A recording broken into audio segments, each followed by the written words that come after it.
Hello everyone, मैं आंचल आप सभी का आपके अपने परिवार शारदा ब्रेन बूस्टर्स में हार्दिक अभिनंदन करती हूं और आशा करती हूं कि आप सभी अच्छी होंगी, स्वस्थ होंगी, खुश होंगी और अपनी पढ़ाई में पूरी ईमानदारी से मेहनत से लगी हुई होंगी। तो चलिए करते हैं स्टार्ट। देखो, जो हमारी 3 क्लास चल रही ना बाईटी पर, वो आपको पता ही है, ठीक है। देखो, मैं डेली इसलिए बोल रही हूँ क्योंकि आप ना कॉमेंट्स में पूछती रहती हो कि हमें तो क्लासों का ही नहीं पता, ठीक है। और हाँ, एक सिस्टर क्या बोल रही थी कि हमें डेट लिखनी चाहिए थी क्लास पर। अब थोड़ी मेहनत आप भी कर लो भाई, सब मुझसे करवाओगे क्या? तो चलिए करते हैं स्टार्ट। देखो, जो हमारी देखो मैं लिखवा दूंगी, ठीक है, थंबनेल पर सर से बोलकर लिखवा दूंगी। वैसे 4-5 क्लास से क्या है कि हम सर क्या है कि डेट डाल रहे हैं, बाकी आज मैं बोल ही दूंगी सर से, ठीक है। तो चलिए करते हैं स्टार्ट। जो हमारी rapid fire MCQ revision series चल रही है, ठीक है, तो उसकी आज हमारी 4th क्लास, ठीक है। तो 3 चैप्टर तो हमारे कंप्लीट हो चुके हैं, वही सीक्वेंस वाइज लेकर चल रहे हैं, है ना। आज हमारा चैप्टर नंबर 4, ठीक है, कौन सा कि जनसंख्या विस्फोट, जनसंख्या वृद्धि और नियंत्रण, ठीक है, चैप्टर नंबर 4। 3 चैप्टर कंप्लीट हो चुके हैं। जिन्होंने अभी वो नहीं देखी है वो देख लीजिए। और जो हमारी सुबह में क्लास हुई है, जो कथन व मत समाजशास्त्रियों की, उसकी 2nd क्लास, तो जिन्होंने अभी नहीं देखी है वो भी अच्छे से देख लीजिए, ठीक है। तो चलिए करते हैं स्टार्ट। हमारा क्वेश्चन नंबर फर्स्ट, जनसंख्या का अध्ययन करने के लिए सामाजिक केशिका की अवधारणा का उपयोग किसने किया है? तो किन्होंने किया है? क्या माल्थस समाजशास्त्री ने किया है, या फिर ए ड्यूमा ने किया है, या दुर्खिम ने किया है, या फिर कार्ल मार्क्स ने किया है?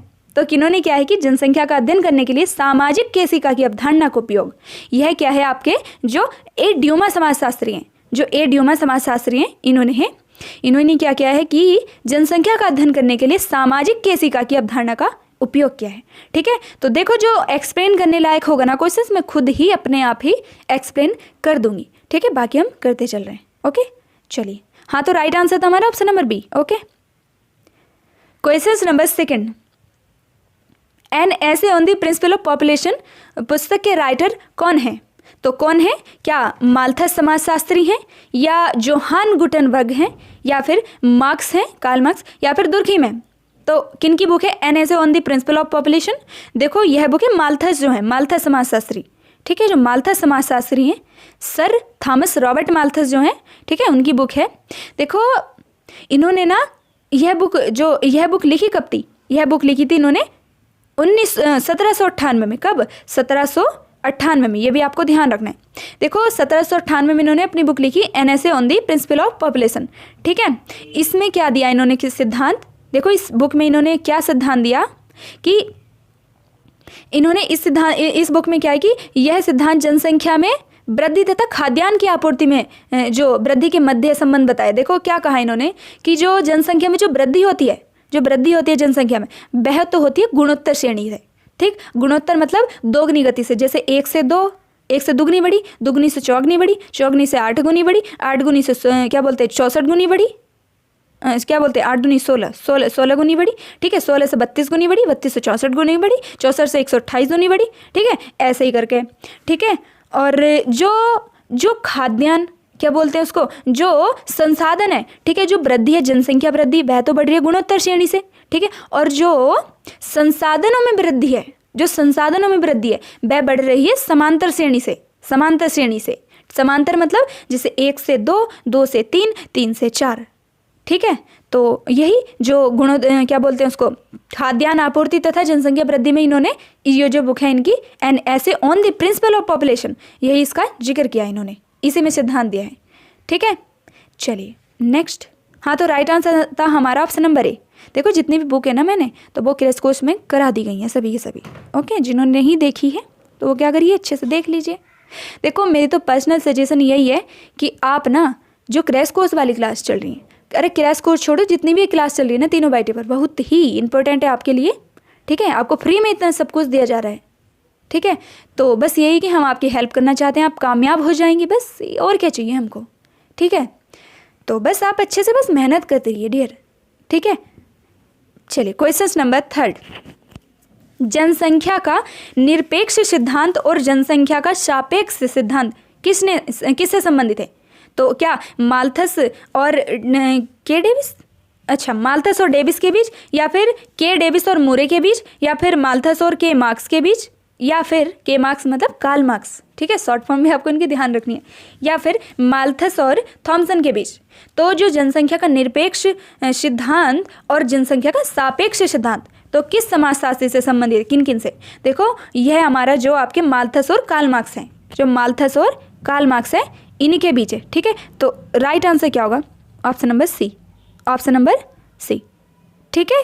चलिए नेक्स्ट क्वेश्चन नंबर 4, जनसंख्या घनत्व के सिद्धांत से कौन संबंधित है? तो कौन है? क्या माल्थस समाजशास्त्री हैं, या सैडलर हैं, या स्पेंसर हैं, या फिर आपके दुर्खिम समाजशास्त्री हैं? तो जो जनसंख्या का घनत्व का सिद्धांत है तो इनका संबंध किन्होंने दिया है? ये आपके दुर्खिम समाजशास्त्री है ना, जो दुर्खिम समाजशास्त्री हैं इन्होंने ही आपका जनसंख्या का घनत्व का सिद्धांत दिया है, जनसंख्या का घनत्व का सिद्धांत दिया है, ठीक है। और इन्हीं के अनुसार क्या है कि जनसंख्या का बढ़ना श्रम विभाजन के विकास के कारण बन सकता है, ठीक है। तो चलिए नेक्स्ट, तो राइट आंसर होगा हमारा ऑप्शन नंबर डी, जो जनसंख्या का घनत्व का सिद्धांत है वह दिया है दुर्खिम समाजशास्त्री हैं, ओके। हमारा क्वेश्चन नंबर 5, जनसंख्या का जैविकीय सिद्धांत किन्होंने दिया? देखो जो घनत्व का था वह तो दिया दुर्खिम जी ने, ठीक, और जो जनसंख्या का जैविकीय सिद्धांत है, जो जैविकीय सिद्धांत है वह किन्होंने दिया? वह दिया है आपके क्या स्पेंसर ने दिया, या माल्थस ने दिया, या फिर ड्यूमा ने दिया, या फिर डेविस ने दिया? जो जनसंख्या का जैविकीय सिद्धांत है घनत्व वाला तो दिया दुर्खिम ने, ठीक है, और जो जैविक वाला है, जैविक वाला दिया स्पेंसर ने। किन्होंने? हर्बर्ट स्पेंसर ने, ठीक है। इनकी बुक कौन सी थी, किस बुक में दिया इन्होंने? जो हर्बर्ट स्पेंसर, देखो जो इनकी बुक थी the principle of the biology, ठीक है, the principle of the biology, जो आपकी the principle of the biology, ठीक है। तो इस बुक में इन्होंने जो क्या है कि जो जनसंख्या का जैविकीय सिद्धांत जो हर्बर्ट स्पेंसर है इन्होंने दिया है, ठीक है। तो राइट आंसर क्या होगा? राइट आंसर होगा option number A, option number A. चलिए next question number 6, question number 6, जनसांख्यिकीय संक्रमण का सिद्धांत किससे संबंधित है? तो देखो जो आपका घनत्व वाला सिद्धांत था, घनत्व वाला तो दुर्खिम से था, ठीक है, और जो जैविकीय वाला था, तो जैविकीय वाला था किनसे? जो हर्बर्ट स्पेंसर थे। अब आया है कि जनसांख्यिकीय संक्रमण का सिद्धांत, ठीक है। तो संक्रमण का सिद्धांत किससे संबंधित है? यह है आपका जो थॉमसन समाजशास्त्री हैं, जो थॉमसन समाजशास्त्री हैं, जो आपका जनसंख्या का संक्रमण, ठीक है। देखो ऐसे एक जगह ना तीनों को लिखो, ठीक है। जो आपका कौन सा, जो घनत्व वाला था, इतना याद रखो, जो घनत्व वाला था वह था दुर्खिम से, ओके।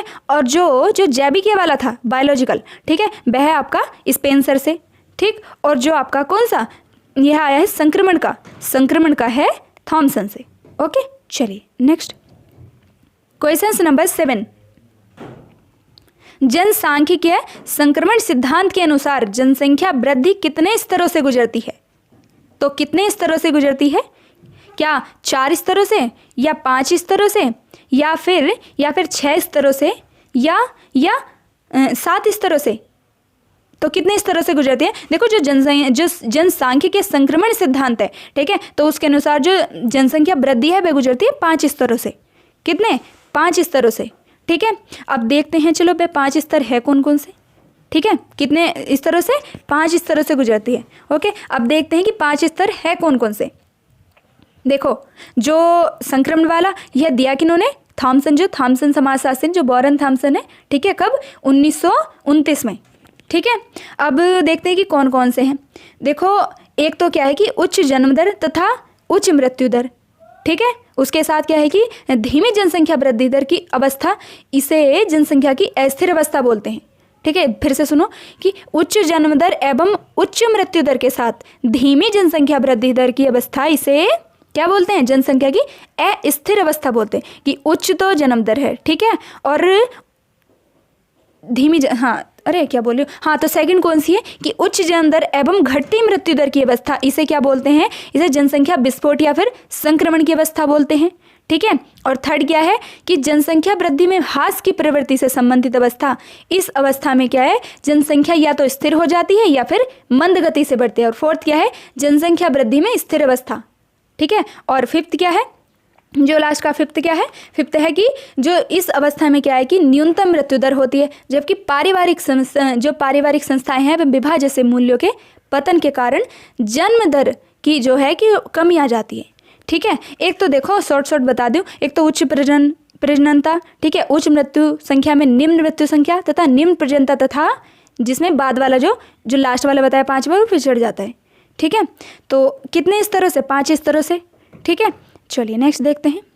अब क्या है कि जो जनसांख्यिकीय संक्रमण की जो 5वीं व्यवस्था है, ठीक है, तो उसकी संकल्पना किन्होंने की है। 5वीं व्यवस्था देखो थी कौन, 5वीं व्यवस्था है कौन सी थी, 5वीं व्यवस्था की कौन सी थी कि इसमें न्यूनतम तो मृत्यु दर होती है, ठीक है, जबकि जो पारिवारिक संस्थाओं एवं विवाह जैसे मूल्यों के पतन के कारण जो जन्म दर, ठीक है, जो जन्म दर है वो मृत्यु दर से भी कमी हो जाती है।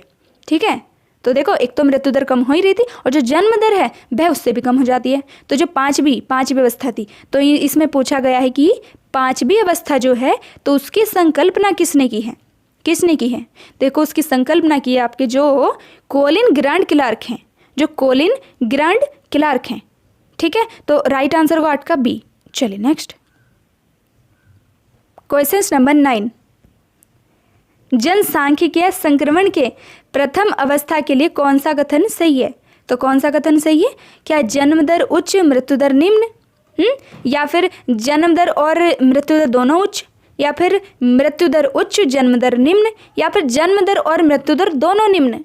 तो अभी बताया था ना मैंने, पांचों की पांचों अवस्थाएं बताई हैं पूरे डिटेल में। तो बताओ आप जल्दी, देखो कि जन्म दर और मृत्यु दर दोनों की दोनों उच्च होंगी। ठीक है, अभी पहली वाली अवस्था बताई थी कि उच्च जन्म दर एवं उच्च मृत्यु दर के साथ धीमी जनसंख्या वृद्धि दर की अवस्था, इसे क्या बोलते हैं, अस्थिर अवस्था बोला जाता है। ठीक है, जन्म दर भी और मृत्यु दर दोनों की दोनों उच्च। तो 9 का आंसर क्या होगा हमारा, ऑप्शन नंबर बी, जन्म दर और मृत्यु दर दोनों की दोनों उच्च। ओके, चलिए नेक्स्ट क्वेश्चन नंबर 10, जनसंख्या संक्रमण के द्वितीय अवस्था में होती है। तो देखो बताया था ना कि उच्च जन्म दर के साथ घटती मृत्यु दर की अवस्था। ठीक है, तो बताओ क्या होगा राइट आंसर 10 का, कि जन्म दर अधिक और मृत्यु दर कम। ठीक है, जन्म दर अधिक और मृत्यु दर कम। और पहली में क्या थी कि जन्म दर भी और मृत्यु दर दोनों की दोनों उच्च थी। ठीक है, दूसरी में क्या है कि जन्म दर तो अधिक लेकिन मृत्यु दर कम। तो राइट आंसर क्या होगा, ऑप्शन नंबर ए। ठीक है, चलिए नेक्स्ट और क्वेश्चन नंबर 11। अब आते हैं जनगणना पर। देखो जनगणना पर इसमें पूछा गया है कि 2011 की जनगणना के अनुसार स्त्री साक्षरता दर कितने प्रतिशत थी। तो कितने प्रतिशत थी, क्या 60.9% या 64.6% या 68.9% या 50.90%। तो कितनी थी, देखो 64.6%। अब मैं क्या करती हूँ, पूरी की पूरी ना आपको रिवीजन कराई देती हूँ जनगणना का, 2011 वाली जनगणना। ओके, तो क्या था 68 क्या बोलते हैं इसको 64.6%। चलिए इधर को, हाँ यहाँ देख लें। चलिए देखो जो 2011 की जनगणना, ठीक है, 2011 की जनगणना अब देखते हैं। पहले हमें पता होना चाहिए, अब मैं कैसे करूँ, ये तो काफ़ी बड़ा टॉपिक हो जाएगा। अच्छा ना मैं मोटा मोटा बता ही देती हूँ। और हाँ ना, पूरा जनगणना का जो टॉपिक है, जो इंडिया वाली और जो उत्तर प्रदेश वाली अलग से, ठीक है, तो स्पेशल क्लास में एक दिन को मैं खुद ही करा दूंगी। तो आप ना अब थोड़ा ऊपर का देख लेते हैं। हमें पता होना चाहिए कि जो साक्षरता दर ही देख लेते हैं कि कुल साक्षरता दर कितनी। देखो पहले साक्षरता दर ही देखते हैं, जो कुल साक्षरता दर, ठीक है, जो 2011 की जनगणना के अनुसार, 2011 की जनगणना के अनुसार, ठीक है, कुल साक्षरता दर तो कितनी, 73%। ओके, अब आती है इसमें मेल और फीमेल। ठीक है, तो मेल की कितनी साक्षरता दर है, मेल की साक्षरता दर कितनी थी, कितनी 80.9%। ठीक है, और फीमेल की अभी बताया 64.6%। ओके, टोटल तो 73% और मेल की 80.9% और फीमेल की 64.6%। ठीक है, अब साक्षरता दर देख ली। अब देखते हैं कि जो जनसंख्या थी, ठीक है, तो 2011 की जो जनगणना थी उसमें टोटल जनसंख्या का जो महिलाओं की और पुरुषों की कितनी हिस्सेदारी थी। तो देखो महिलाओं की हिस्सेदारी कितनी थी, वोमेन की हिस्सेदारी थी और मेल की, वोमेन की कितनी थी 48.2 मतलब महिलाएं कितनी थी, 48.53% थी। और पुरुष कितने थे, पुरुष थे 51.47%। ठीक है। और जो जीरो से हमारे लिए तो डाटा एक तो महिलाओं का मोस्ट हो सकता है, और हो सकता क्या है, ठीक है। और 0 से 6 वर्ष तक के बच्चे, ठीक है। तो इनका कितना था, देखो जो 0 से 6 वर्ष तक के बच्चे थे इनकी कितनी थी, ये थे 13.6%। कितने, 13.6%। ठीक है। देखो साक्षरता हो गई कितनी, टोटल तो 73% थी, और जो पुरुष थे वो 80.9%, और जो महिलाएं थी 64.6%। अब यो क्या बोलते हैं, जनसंख्या की भी हिस्सेदारी होगी। जो वोमेंस की थी वह थी 48.53%, और जो मेल थे उनकी थी 51.47%, और जो 0 से 6 वर्ष तक के बच्चे थे उनकी कितनी, 13.6%।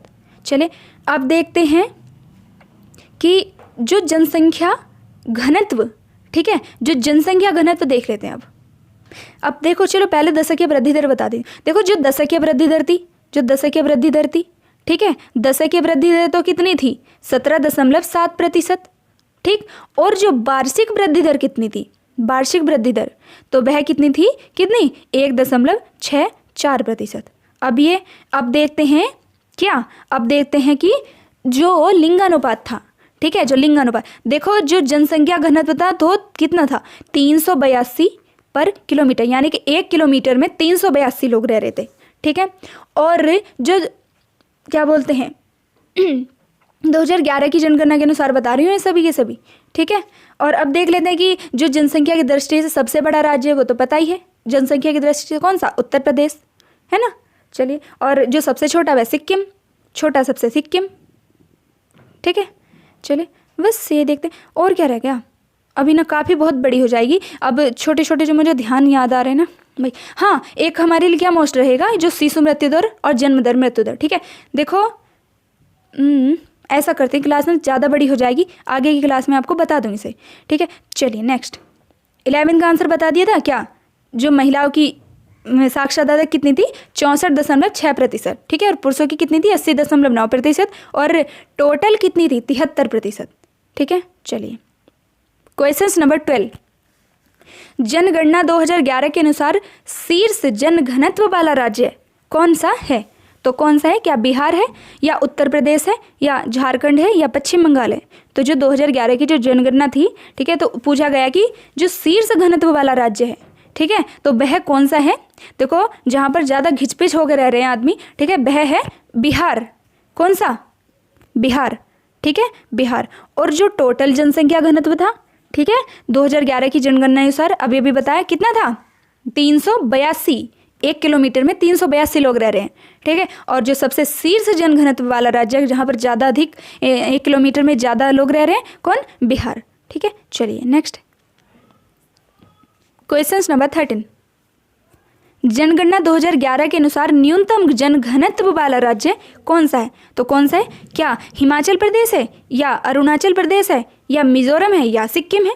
तो कौन है, देखो अभी अभी आपको अधिकतम जो शीर्ष जनसंख्या घनत्व वाला वह तो बिहार था, और निम्न कौन सा है, निम्न है अरुणाचल प्रदेश। कौन, अरुणाचल प्रदेश। ठीक है। शीर्ष बिहार, निम्न अरुणाचल प्रदेश। ठीक है। चलिए नेक्स्ट, क्वेश्चन नंबर 14, जनगणना 2011 के अनुसार अनुसूचित जाति का लिंगानुपात कितना था। देखो जो 2011 की जनगणना है इसको टोटल मैं ना पूरा करा दूंगी। ठीक है, टेंशन ना लीजिए। हाँ, तो जनगणना 2011 के अनुसार अनुसूचित जाति का लिंगानुपात कितना था, क्या 927 या 940 या फिर 945 या 955। तो कितना था, यह था 945। कितना, जो अनुसूचित जाति, ठीक, इसका लिंगानुपात था 945, यानी कि 1000 पुरुषों पर 945। चलिए नेक्स्ट, भारत में धर्म आधारित जनगणना पहली बार कब हुई। पहली बार पूछा है कि पहली बार कब हुई, तो कब हुई, क्या 2001 में, या 2011 में, या 1991 में, या फिर 1971 में। तो जो भारत में मतलब धर्म आधारित जो जनगणना हुई थी कि कितने हिंदू, कितने मुस्लिम, कितने सिख, ठीक है, तो वह हुई कब हुई, 2001 में। कब, 2001 में। वैसे 2011 में। क्वेश्चन नंबर 16, भारत की नई जनसंख्या नीति की घोषणा कब की गई थी, तो कब की गई थी, क्या 5 सितंबर 2009 को, या 2 जुलाई 2004 को, या 15 फरवरी 2000 को, या 3 जून 2006 को। तो आपसे पूछा गया है कि भारत की नई जनसंख्या नीति की घोषणा कब की गई। तो कब की गई, तो क्या राइट आंसर होगा हमारा हमारा राइट आंसर होगा ऑप्शन नंबर सी, 15 फरवरी 2000 को। कब, 15 फरवरी 2000 को भारत की नई जनसंख्या नीति की घोषणा की गई। ठीक है, चलिए नेक्स्ट। और जो जनसंख्या नीति का आयोग कब बना, 11 मई 2000 को। ठीक है, प्रधानमंत्री की अध्यक्षता में। ठीक है, नई जो जनसंख्या नीति उसका आयोग का गठन किया गया है। ओके, चलिए नेक्स्ट। भारत की पहली जनसंख्या नीति की घोषणा कब की गई थी। तो आपसे पूछा गया कि जो पहली जनसंख्या नीति थी, ठीक है, तो उसकी घोषणा कब की गई थी। क्या 1956 में, या 1976 में, या 1986 में, या 2002 में। तो जो पहली जनसंख्या नीति थी तो उसकी घोषणा कब की गई थी, उसकी घोषणा की गई थी 1976 में। कब, 1976 में। ठीक है, चलिए तो राइट आंसर होगा option number B, option number V, 1976। ठीक है, चलिए नेक्स्ट। क्वेश्चन नंबर 18, राष्ट्रीय जनसंख्या आयोग का गठन कब किया गया। तो कब किया गया, क्या 22 जुलाई 2000 को, अभी बताया, क्या 11 मई 2000 को, या फिर 25 सितंबर 2002 को, या 2 जून 2009 को। तो जो जनसंख्या नीति आयोग है तो आपसे पूछा गया कि इसका गठन कब किया गया। तो इसका गठन किया गया 11 मई 2002 को, 2002 नहीं 2000 को, सन 2000 को, 11 मई 2000 को। ठीक है, और जो इसकी अध्यक्षता है, ठीक है, वह किन्होंने की, वह की जो प्रधानमंत्री, पीएम, प्रधानमंत्री की अध्यक्षता में, ठीक है, इसका गठन किया गया। चलिए, और जो पुनर्गठन किया गया था पहले, ठीक है, जो पुनर्गठन किया गया था किनका, जो मतलब जब अध्यक्षता में प्रधानमंत्री किया गया तो पुनर्गठन भी प्रधानमंत्री ने ही किया होगा। ठीक है, तो कौन से प्रधानमंत्री ने, देखो इसका पुनर्गठन हुआ था 19 मई 2005 को, 19 मई 2005 को हुआ। कब, किन्होंने किया था, जो प्रधानमंत्री डॉक्टर मनमोहन सिंह थे। उस टाइम पर कौन थे प्रधानमंत्री, डॉक्टर मनमोहन सिंह। ठीक है, तो चलिए नेक्स्ट। क्वेश्चन नंबर 19, वह विज्ञान जो वृद्धावस्था की जनसंख्या का अध्ययन करता है क्या कहलाता है। तो क्या कहलाता है, क्या जेनरेटोलॉजी, या सोशल वर्क, या सोशल बायोलॉजी, या जीनियोलॉजी। तो वह विज्ञान जो वृद्धावस्था की जनसंख्या का अध्ययन करता है तो क्या कहलाता है, वह कहलाता है जेनरेटोलॉजी। क्या, जेनरेटोलॉजी। ठीक है, चलिए नेक्स्ट। माल्थस द्वारा प्रतिपादित जनसंख्या के सिद्धांत में निम्नलिखित में से कौन सी अवधारणा सम्मिलित नहीं है। तो कौन सी नहीं है, क्या स्थिर जनसंख्या, या फिर सकारात्मक नियंत्रण, या अंकगणितीय वृद्धि, या फिर निरोधात्मक नियंत्रण। तो क्या होगा हमारा राइट आंसर, देखो हमारा राइट आंसर होगा ऑप्शन नंबर ए, क्या, स्थिर जनसंख्या। देखो जो माल्थस द्वारा प्रतिपादित जो जनसंख्या का जो सिद्धांत है, ठीक है, तो आपसे पूछा कि अवधारणा कौन सी सम्मिलित नहीं। देखो जो माल्थस है, ठीक है, तो इन्होंने क्या गुणोत्तर श्रेणी और समांतर श्रेणी ये सब परिभाषाएं दी हैं कि कैसे कैसे बढ़ती है गुणोत्तर में, जैसे 1 से 2, 2 से 4, 4 से 8, 8 से 16, 16 से 32 ऐसे ही। और जो क्या बोलते हैं, अंकगणितीय वृद्धि भी बताई इन्होंने, ठीक है, और सकारात्मक भी बताई, निरोधात्मक भी बताई, परंतु स्थिर नहीं बताई। ठीक है, स्थिर वाली नहीं बताई। तो जो स्थिर वाली थी, ठीक है, तो स्थिर वाली का जो प्रतिपादन मतलब जो सिद्धांत दिया था किन्होंने, जो संक्रमण का सिद्धांत था, ठीक है, 5 अवस्थाएं बताई थी इसकी, तो किन्होंने दिया था, जो हर्बर्ट स्पेंसर थे। ठीक है, चलिए next. Question number 21, Uttar Pradesh की प्रथम जनसंख्या नीति की घोषणा कब की गई थी। तो कब की गई थी, क्या 11 जुलाई 2000 को, या 25 मई 2009 को, या 2 जून 2005 को, या फिर 9 जुलाई 2004 को। तो देखो आपसे पूछा है कि उत्तर प्रदेश की प्रथम जनसंख्या नीति की जो घोषणा है वह कब की गई। तो कब की गई, देखो वह की गई 11 जुलाई 2000 को। ठीक है, 11 जुलाई 2000 को, 11 जुलाई 2000 सन 2000 को जो उत्तर प्रदेश की प्रथम जनसंख्या नीति की घोषणा की गई। देखो अब क्या है कि जो उत्तर प्रदेश सरकार की जो जनसंख्या नीति की जो अब की घोषणा है उसकी अवधि कब तक का लक्ष्य किया गया है, कब तक, 2021 से 30 तक की अवधि के लिए। ठीक है, 2021 से जो अब नई वाली है इनकी 2021 से कब तक, 2030 तक। जो उत्तर प्रदेश सरकार द्वारा 2021 से 2030 तक की अवधि के लिए क्या है कि एक नई जनसंख्या नीति की घोषणा की गई। किसकी? नई जनसंख्या नीति। देखो इसमें क्या है कि इसके प्रमुख कुछ निम्न लक्ष्य हैं। मोस्ट देखो बता देती हूँ। देखो इस नई जनसंख्या नीति का जो लक्ष्य है, ठीक है, 2026 तक का है, 2026 तक का। लेकिन इस जो काउंट है 2021 से 2030 तक। देखो टाइम से तो आपको पता ही है, कोई लक्ष्य कंप्लीट होता ही नहीं यहाँ। फिर भी इन्होंने 2026 तक का लक्ष्य बनाया है कि क्या करना है कि जो कुल प्रजनन दर है, ठीक है, प्रति 1000 आबादी पर 2.7 से घटाकर 2.1 कर देनी है। 2.7 से घटाकर 2.1 कर देनी है, ठीक है। और 2030 तक क्या है, 2030 तक 1.9 तक कर देनी है। अब वो तो योगी बाबा ही जाने, ठीक है। चलिए और क्या है इसमें जो मातृ मृत्यु दर है ना, जो मातृ मृत्यु दर है, ठीक है, मातृ मृत्यु दर 197 से घटाकर 150 कर देनी है। कब तक? 2030 तक। देखो इनके ना अच्छे से ध्यान रखना है, ठीक है। जो क्या बताया मैंने अभी, जो कुल प्रजनन दर है, ठीक है, जो कुल प्रजनन दर है 2026 तक का लक्ष्य है इनका, ठीक है। और जो मातृ मृत्यु दर है इनका है 2030 तक का लक्ष्य, ठीक है।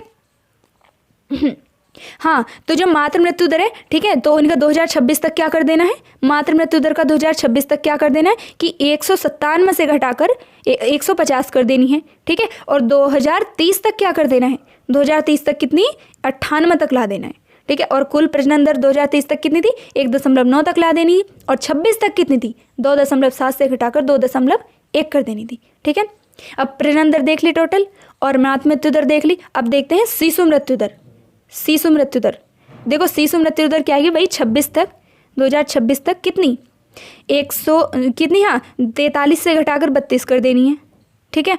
और 2030 तक कितनी, 32 से घटाकर 22 तक लाना है, ठीक है। अब कितना कर पाएंगे वो तो वही जानेंगे, ठीक है। तो बाकी हमारा पढ़ने का काम है, ठीक है। तो जो राइट आंसर क्या था 21 का, ऑप्शन नंबर ए। 11 जुलाई 2000 को उत्तर प्रदेश की जनसंख्या नीति की घोषणा की गई। और जो राष्ट्रीय जनसंख्या आयोग, ठीक, तो 11 मई 2000 को प्रधानमंत्री की अध्यक्षता में जो इसका गठन हुआ था, ठीक है। और 19 मई 2005 को पुनर्गठन किसके द्वारा, मनमोहन के द्वारा किया गया था।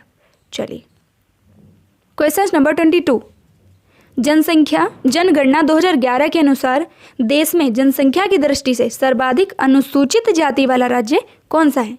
तो आपको बताना है जो सर्वाधिक अनुसूचित जाति वाला राज्य है वह कौन सा है। तो कौन सा है, क्या उत्तर प्रदेश है या उत्तराखंड है या मध्य प्रदेश है या मिजोरम है। तो कौन है जो सर्वाधिक अनुसूचित जाति वाला जिला है, तो वह है उत्तर प्रदेश, अपना उत्तर प्रदेश, ठीक है। तो राइट आंसर होगा ऑप्शन नंबर ए, ठीक है। चलिए 2011 की अनुसार उत्तर प्रदेश के अनुसूचित जनजाति में लिंगानुपात क्या था, कितना था। तो क्या 912 था या 943 था या 951 था या 973 था।